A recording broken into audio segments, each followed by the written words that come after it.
सिंध हुकूमत ने 14 साल में एक बस तक देना मुनासिब नहीं समझा। अब कह रही है कि 250 बसें लाएंगे।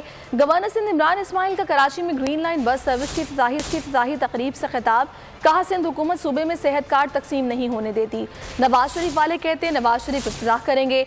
हमारा दिल बड़ा है, नवाज शरीफ आए तो सही, इफ्तिताह भी करवा देंगे। जो सिंध हुकूमत यहाँ पे कर रही है हमारे इस सूबे के साथ या शहर के साथ, वो बिल्कुल आया है।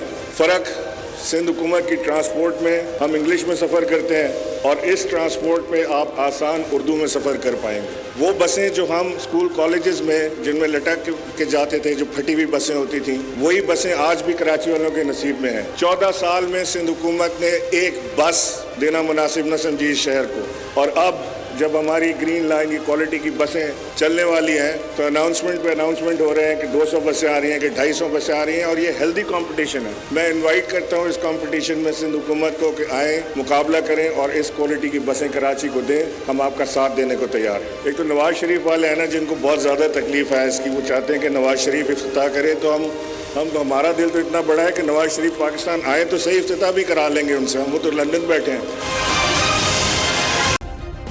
सब्सक्राइब करें और बेल दबाएं ताकि कोई खबर रह न जाए।